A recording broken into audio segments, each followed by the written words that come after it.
So to continue with my drawings of the Bougainvillea flowers, I'm still using the graphite pencils, which I used in phase one, starting with a light wash and later on to go into darker washes.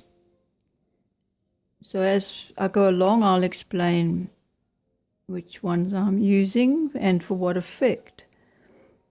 I usually start, as I described in the last session, how I start with a lighter wash and gradually building it up,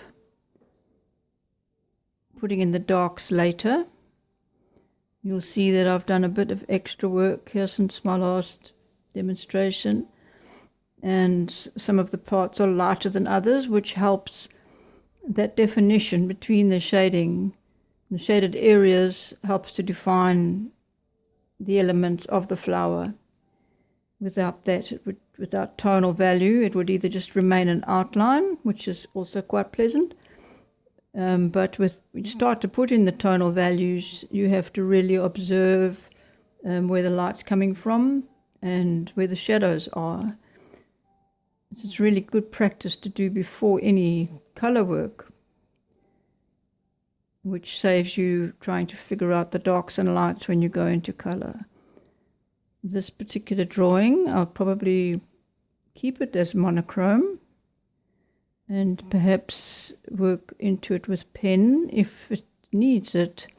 I'll only be able to see that at the end of this graphite process. You'll see that I'm using very light pressure here just for the first layer. This is a building up of layers as you would with watercolor. This is my specific technique of working with it. And there's many variations of working with graphite. So each artist has their own style and own methods.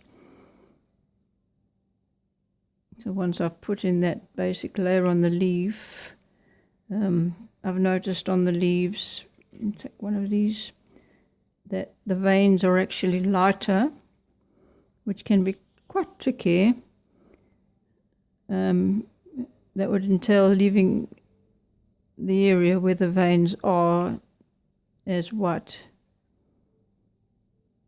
In most cases, I haven't really done that so far because it's quite a tricky thing to do.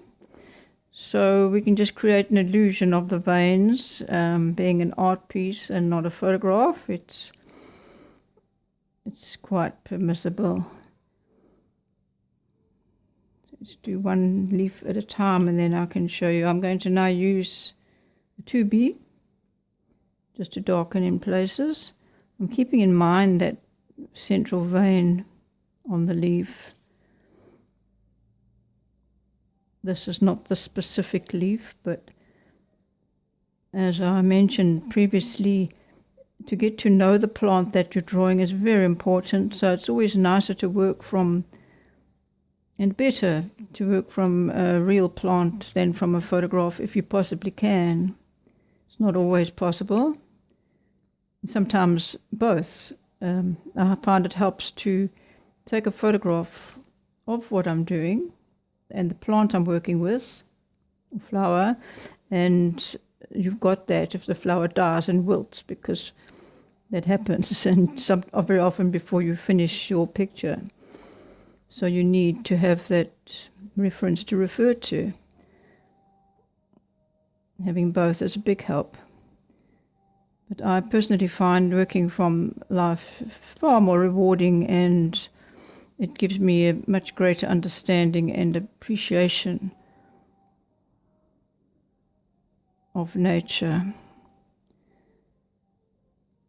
That love and feeling you have for your subject is what pushes you on, especially when you feel disheartened. It can be very encouraging to work with a subject that you like.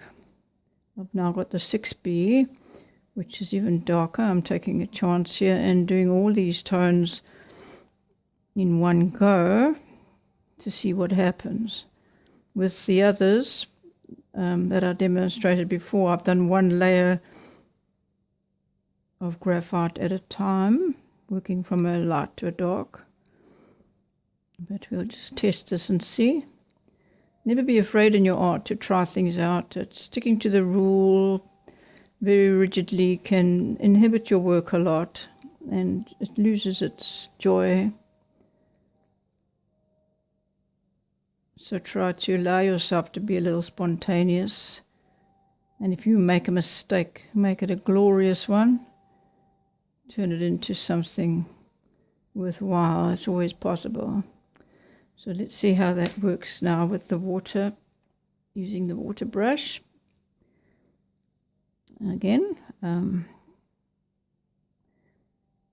going to do the vein first, just to try and maintain that lightness, because once I've got some dark on the brush, it's difficult to get off. You have to wipe it occasionally. If too much water builds up or too much color builds up on the brush itself, you need to keep a paper towel handy.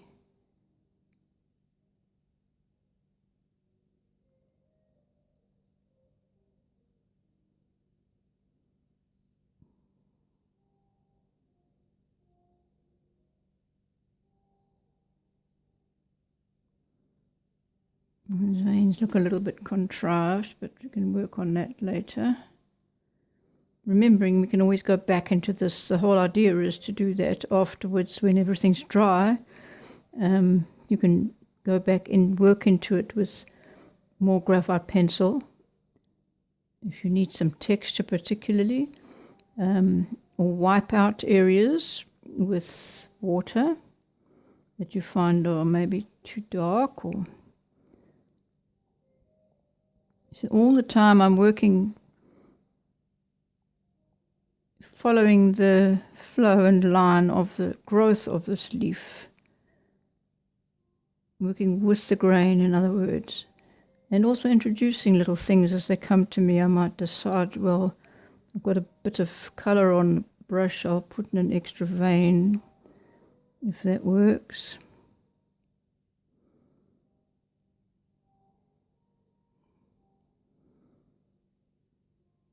It's not too bad, but I think I prefer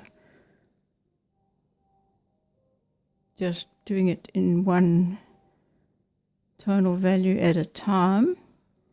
But I'm glad I've done this, because I can show you now how, if you want to wipe out anything, some water, and you can use an ordinary watercolor brush, a stiffish one, wet it, and wet the area that you'd like to lighten.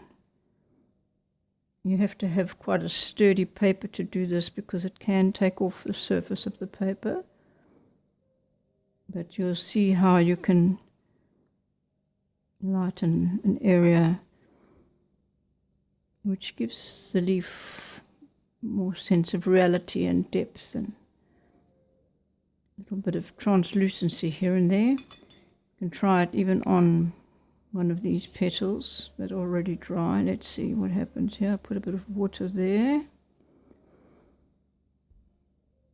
and scrub a little, not too hard. This paper is not really great for rubbing too much. You can see tiny bits coming off, so you have to be careful with that. A sturdier, heavier paper, this is probably 200 gram Fabriano drawing paper, but you can use watercolor paper, 350 gram, which also works really well, especially if you're going to do a lot of that sort of thing. But I'm quite happy with the way that leaf came out. Let's try work on this flower here. Let's see, maybe this one. This one's facing towards the front, so it was quite a tricky angle to draw using the real flowers that I have here. That's also a help, because you can position them in a way that works for you, and always looking at, before you start, the total shape it would fit into, a circular shape. So when I started this drawing, I used circles where all the flowers were, just very lightly, to get a good composition flowing, and then putting in the details, the bigger shapes and the smaller shapes right at the end. So it sort of breaks down a shape and really helps complex angles. It helps you to get that right without drawing what you know, rather to draw what you see. So we'll continue shading that. I've got the 2B here, which I'm going to just fill in the lighter areas, parts of this petal. Working as quickly as I can for the purpose of this little demonstration. I'd normally get quite engrossed and take much longer over my pencil marks. And I didn't want to speed this up video style if possible, because it's not easy to see what's going on, I find. I'm still working my pencil in the direction of the growth of that petal. This particular plant was more challenging because firstly in monochrome and then being petals and leaves, so I've had to be sure to differentiate purely by shape and texture and tone, so that they don't all get lost within each other.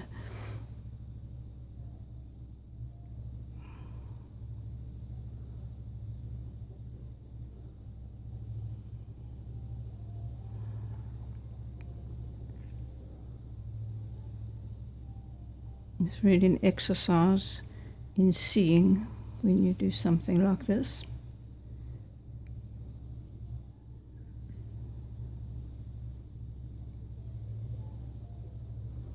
Some little bugs crawling on my paper from the flower.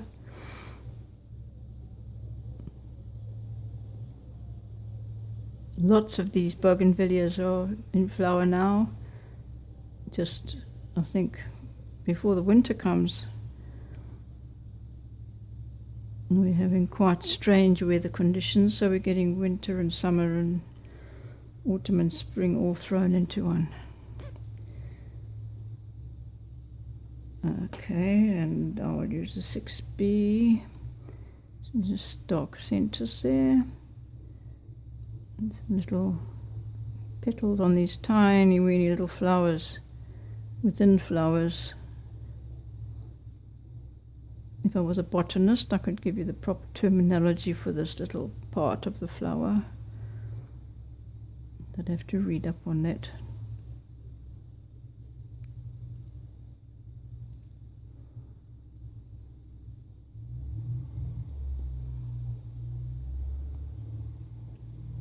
There are also some tiny little veins which probably can be added later on top of this wash. So I'm working with the 6B on top of a 2B, just darkening it in the innermost parts to give some sense of depth and illusion of depth, which is what we're creating when we draw. We're creating an illusion, and shadows and lights are essential for creating that sense of depth and volume.